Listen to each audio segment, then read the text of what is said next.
In this video, we're going to be covering oxidative phosphorylation and explaining the ETC and how it works. So if we remember the main purpose of oxidative phosphorylation, it's to push hydrogen protons across the inner membrane into the IMS, which has a bunch of positive charges, right? Which has a very dense concentration of hydrogen protons, right? We have here ATP synthase, and then we have the four complexes of the ETC, right? So the purpose of the electron transport chain is to pass electrons between electron carriers until it reduces O2. But in the process, with this exergonic flow of electrons occurring, we can see that hydrogen protons are pumped into the IMS, which already has a high concentration of hydrogen protons. So we see that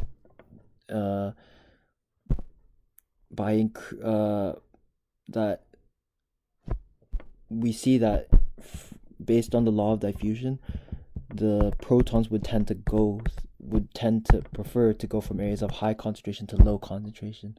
So by pushing all these protons onto the other side of the membrane, we would require energy to push protons into this space, or into the intermembrane space. That's essentially the basic premise behind the electron transport chain, where energy released from transfer of electrons allows for pushing into IMS. This is an endergonic process. Endergonic. And what happens is that all these protons will pass through the translocase protein, or the transporter protein ATP synthase, to release energy. H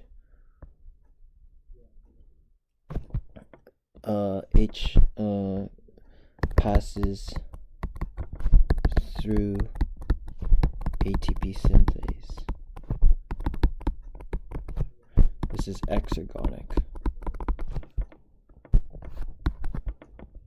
And ADP plus PI forms ATP. That's essentially the basic process of how this works. Okay. So one more time, the energy released from transfer of electrons pushes the hydrogen protons in the matrix, from matrix into the IMS, which is an endergonic process.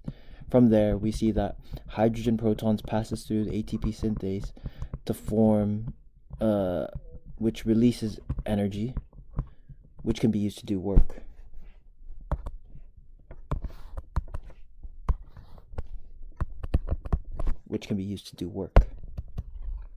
Alright? That's essentially the whole premise of what happened.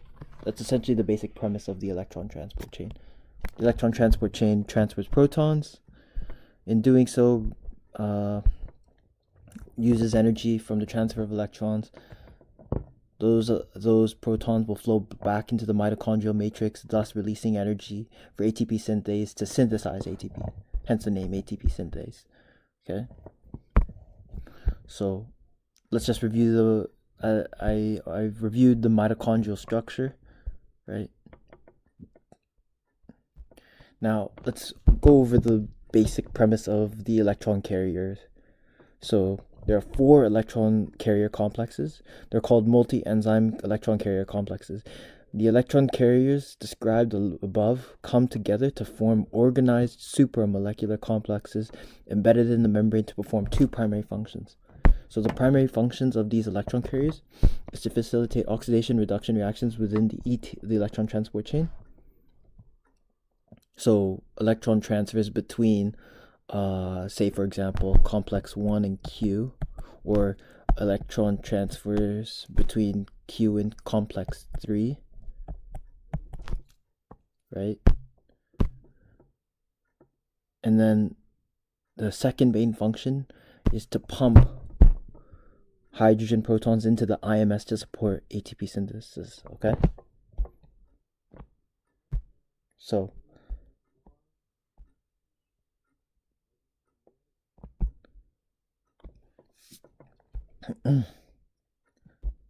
we can see here that in this diagram below, we see that let's just memorize these figures for now, that 10 protons will be pumped into the electron transport chain ultimately by NAD, and 6 protons will be pumped into the 10 protons will be pumped into the intermembrane space by NAD, and 6 protons will be pumped into the intermembrane space by FAD. Just memorize those figures for now if you can. Okay. So we see here that NADH will be oxidized to reduce complex 1. Complex 1 will reduce Q by being oxidized, of course. But at the same time, complex 2 can also reduce Q by being oxidized, right? And then Q will be oxidized to reduce complex 3. Complex 3 will be oxidized to reduce Cytochrome C. Cytochrome C will be oxidized to reduce complex 4, and then complex 4 will reduce O2 oxygen directly. Okay, so that's just the general idea of how the ETC works.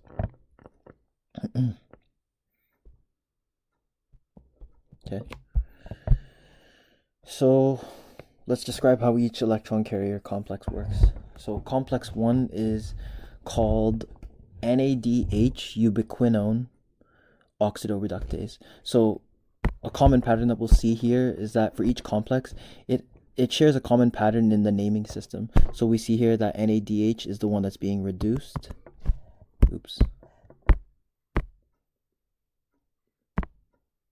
You know, I'll just write it above. This one is being reduced. Ubiquinone is the one being... Oh, no, I got them mixed up. NADH is the one that's being oxidized. Ubiquinone is the one being reduced. Okay?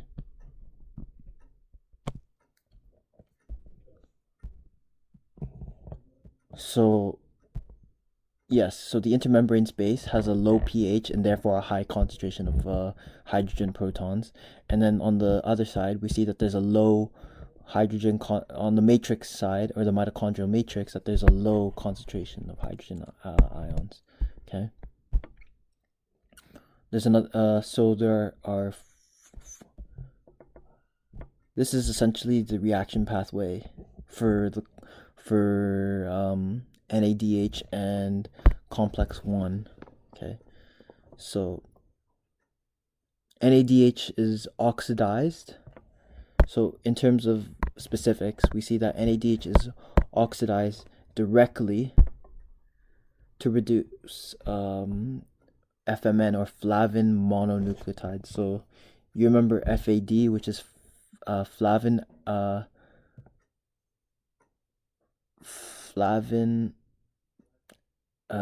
dinucleotide. Flavin mononucleotide is just FMN. So we see here that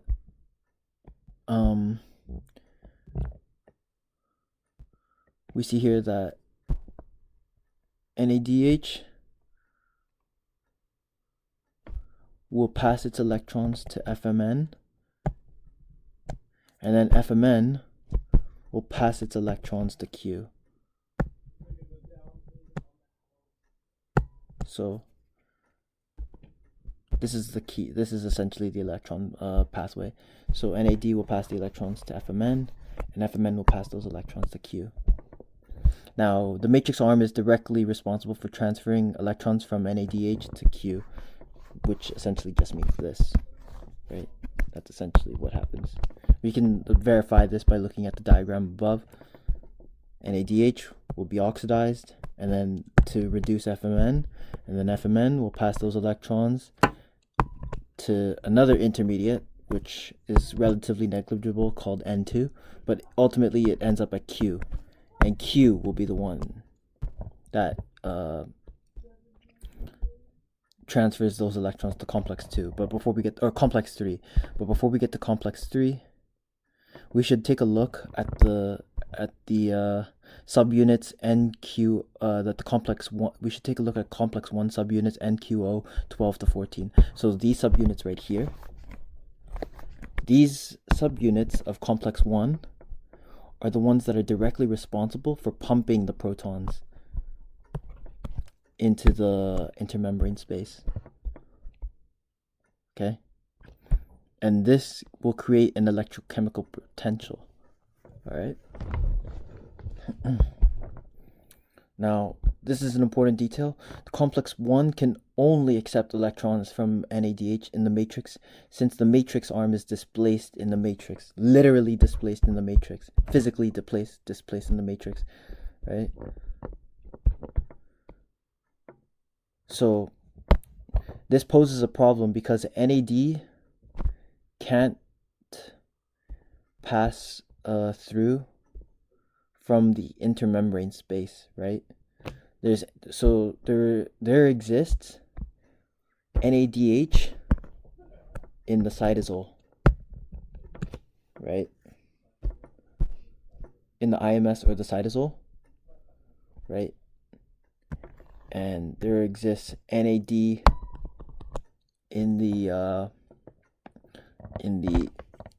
matrix. So essentially what happens here is that NAD essentially needs to undergo a transferal of electrons to another NAD molecule on the other side, right? So what we have here is the Malate-Aspartate Shuttle. So essentially what happens here, essentially what happens here is that NADH is reduced by oxaloacetate to form malate, right? Or no, sorry. NADH reduces oxaloacetate to form malate, right?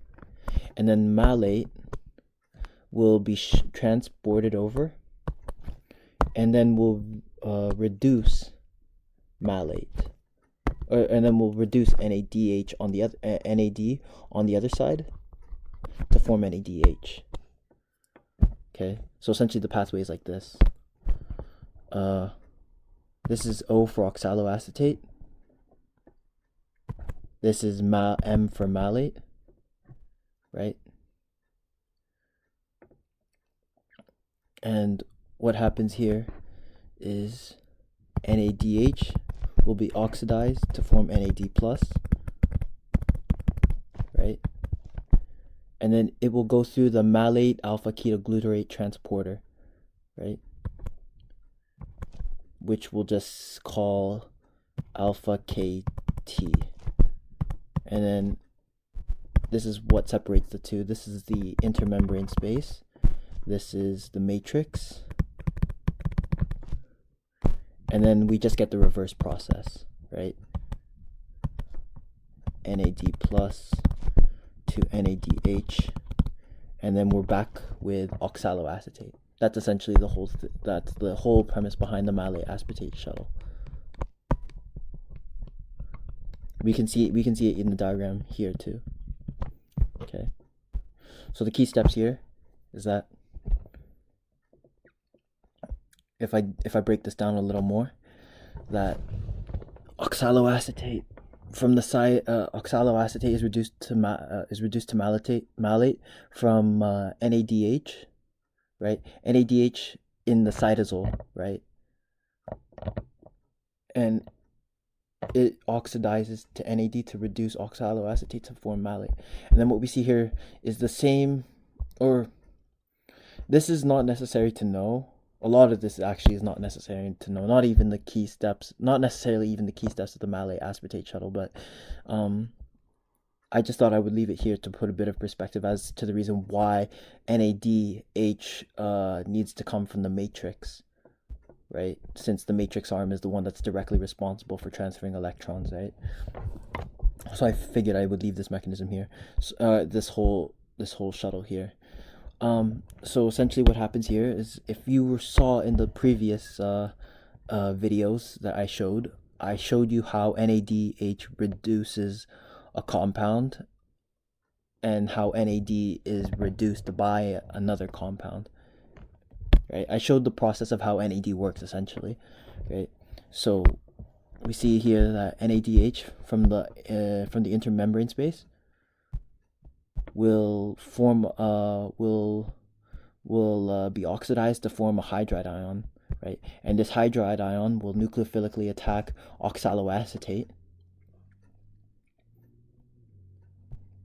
which will then be able to facilitate a proton transfer to form malate, right? So malate is what's produced, right?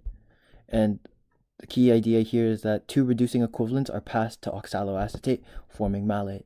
And then malate passes through the inner membrane via malate alpha ketoglutarate transporter to enter the matrix. And then what we see here is the opposite. So malate will then be reoxidized to reform oxaloacetate. So the reverse mechanism occurs, right? So essentially we get a proton transfer, which pushes for the formation of the hydride ion. The hydride ion then attacks NAD to form NADH in the matrix. So NAD forms in the matrix. So in essence, step 3 is the reverse of step 1. Okay. Now steps 4, 5, and 6 are not necessary to know, but it essentially converts oxaloacetate in the matrix to form aspartate. So it can be shuttled via the glutamate aspartate transporter, which is then converted back into oxaloacetate to be used for shuttling electrons from NAD. So if we scroll back up here, it's essentially as how I described it. Oxaloacetate will react with glutamate via aspartate aminotransferase to form aspartate. Aspartate will then transfer back through the glutamate aspartate transporter to form to gain aspartate back into the IMS, and then alpha ketoglutarate will react with aspartate to form glutamate, and then sorry, aspartate will then react with glutarate to form oxaloacetate. Okay.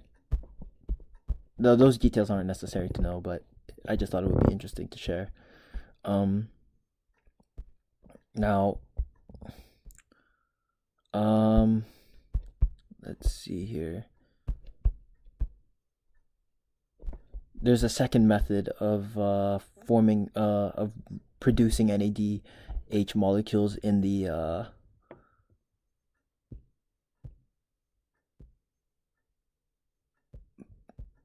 there's a method of forming reduced electron carriers on the matrix side.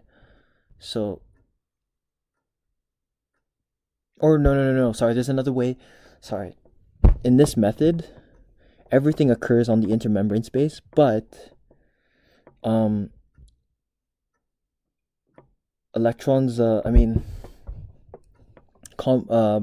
essentially electrons can be passed from the intermembrane space to lipid soluble electron carriers, which is the ubiquinone molecule right here, right? QH2, the lipid soluble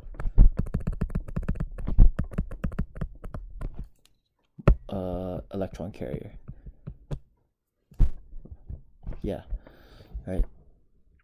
This is just essentially a similar mechanism where NADH is oxidized, where it reduces DHAP to form G3P, or glycerol 3-phosphate. Or no, not G3P, glycerol 3-phosphate, or L3P, right?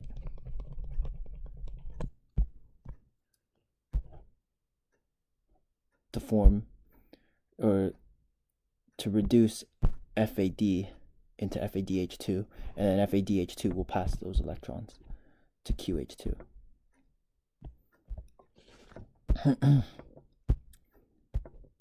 Okay, this leads me into the next complex that we want to show here, that complex 2, succinate dehydrogenase, which was in TCA6, I believe. This was TCA6, right? We saw that succinate passed its electrons to Q, right? Or ubiquinone, right?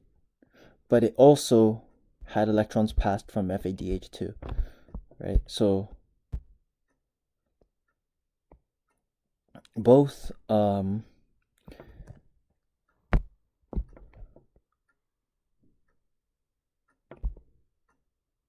so in complex 2A, or both complex 2A and complex 2B serve to reduce FAD. This is the key similarity between complex 2A and complex 2B, is that complex 2B reduces FAD through this reaction pathway with glucose. So you could say that complex 1, or you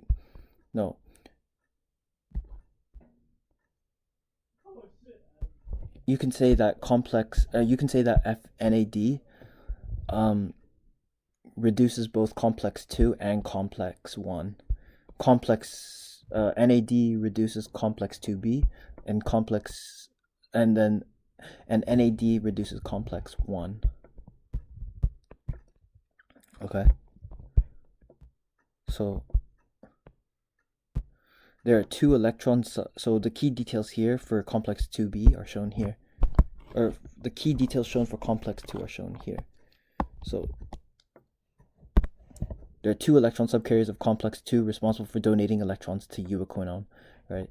So succinate is oxidized, ultimately reduced ubiquinone, right? FAD is just the intermediate electron, so we can just consider FAD to be the intermediate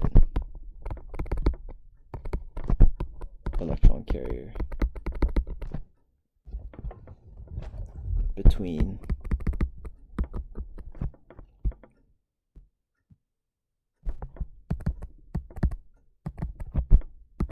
NAD and succinate. Okay. So if we go through let's go through complex A. Complex A is just TCA number 6 facilitator, because it's essentially a succinate dehydrogenase enzyme, right? So complex 2A, succinate is oxidized to form fumarate, but in the process it reduces FAD to FADH2, and then FADH2 will react with a bunch of iron sulfur centers through redox reaction. So FADH2 is oxidized to reduce iron sulfur centers, and then iron sulfur centers will be oxidized to reduce ubiquinone ultimately. Okay, ubiquinone. In a sense, we could call succinate dehydrogenase. No, we can't, because there's 2 complexes, right? Yes. So let me just go through this one more time with complex 2B. NADH reduces dihydroxyacetone phosphate to form glycerol 3-phosphate, or yeah, so oxidized, reduced, and then between, and then DH, or then L3P is then oxidized to reduce FAD to FADH2, and then FADH2 is oxidized to reduce ubiquinone to get ubiquinone reduced. Now it's important to note in complex 2 that there are no protons pumped into the IMS for complex 2. Okay. Now complex 3 is probably the most elaborate one out of all 3 of the electron carriers, out of all 4 of the electron carriers. It's just that complex 1 and complex 2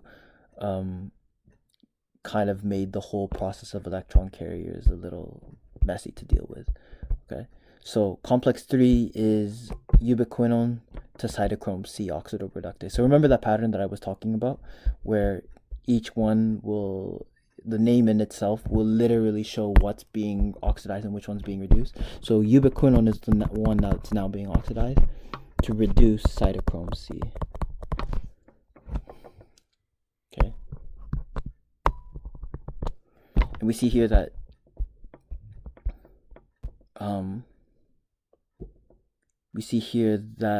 the net equation shows that let's first figure out actually how to break this down. So there's 2 stages of complex 3. So in the first stage, we see that QH2 partially reduces Cytochrome C, right? And then, or no, sorry. What happens here is that QH2 reduces Cytochrome C, and each Cytochrome C molecule holds each Cytochrome C molecule holds 1 electron each, right? Now it's a bit difficult to grasp at the first time, so bear with me here. So the Q cycle, essentially, the key idea is to obtain 2 electrons to transfer to 1/2 of oxygen, right?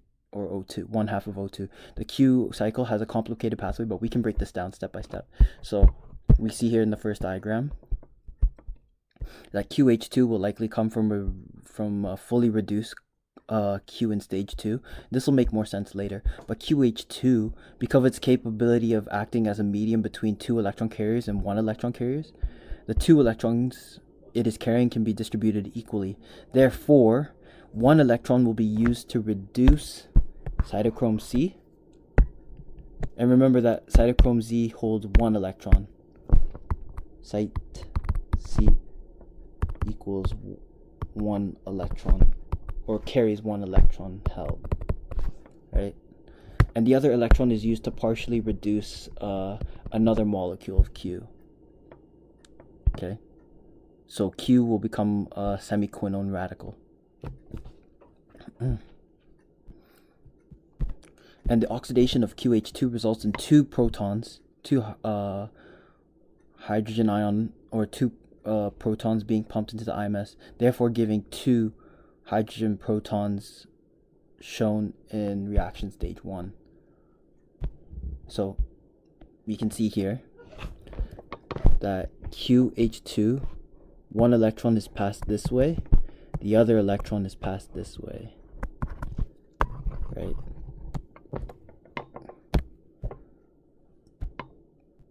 So we got a semiquinone radical right here, and we have a fully oxidized Q. So Q just becomes, well, QH2 just becomes Q in its fully oxidized form. Okay. Now, in stage 2, another QH2, right, will likely come from either complex 1 or complex 2. Okay? Now, QH2, again, the electrons will be distributed equally like last time in the first stage, but this time one electron will go to another Cytochrome C. Therefore, two Cytochrome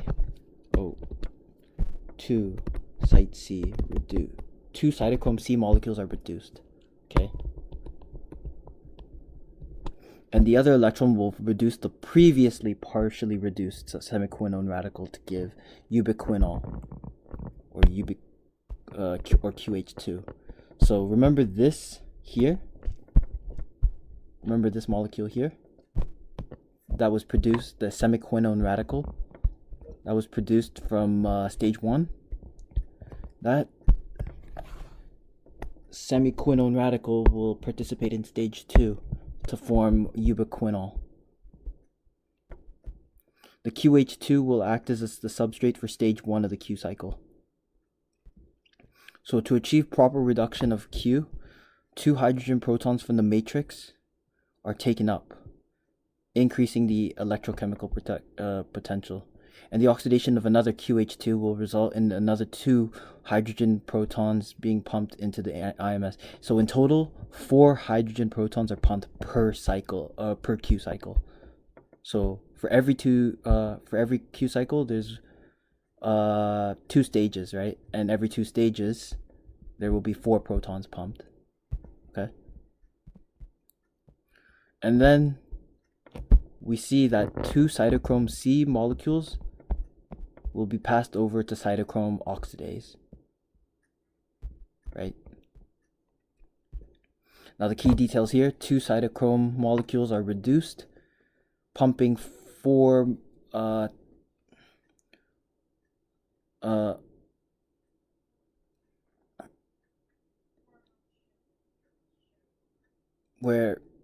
for every 2 electrons donated from cytochrome C, 4 hydrogen protons are consumed, where these protons either react with half of O2 to form water molecules or get pumped into the matrix due to exergonic release from redox reaction. So if we take a look here at this diagram, we can see here that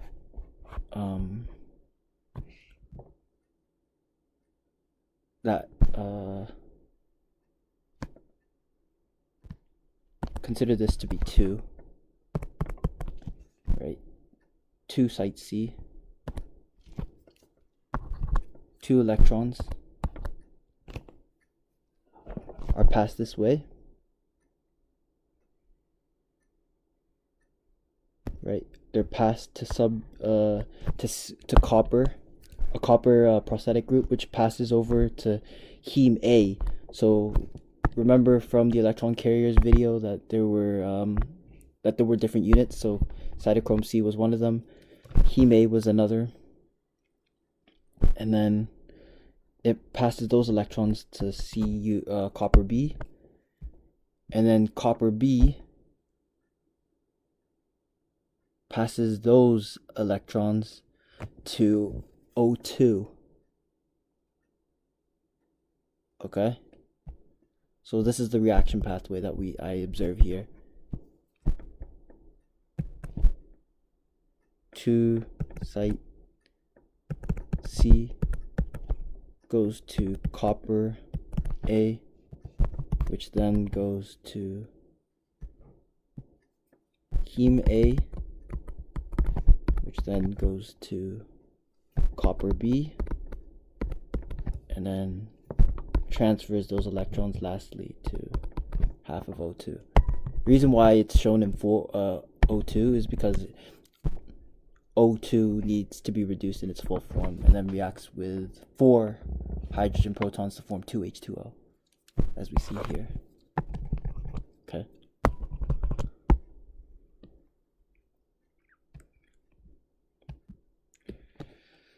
And that's essentially the entire process of the electron transport chain. And we can take a look at the math here again. 4 protons are pumped here. 4 protons are pumped here. And the last 2 protons are pumped from cytochrome oxidized. So in total, 10 by NAD, 6 by FAD. Remember that FAD can be reduced either from the citric acid cycle, which is Succinate, and it can also be reduced by NAD. This is by, or rather, other way around, complex IIB, and this one is reduced by NAD, which is actually reducing, which actually reduces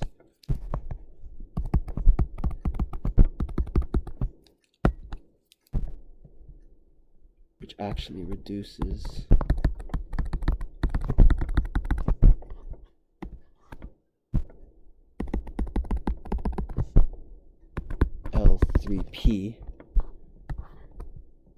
which then forms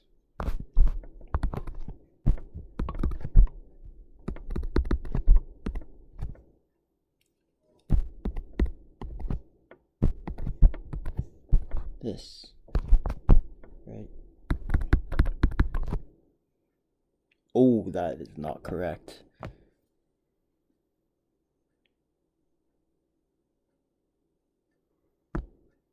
No, that can't be correct. It's like this.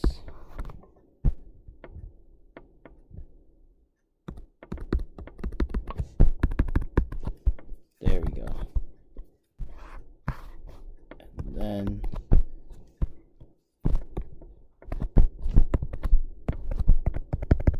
Ubiquinone.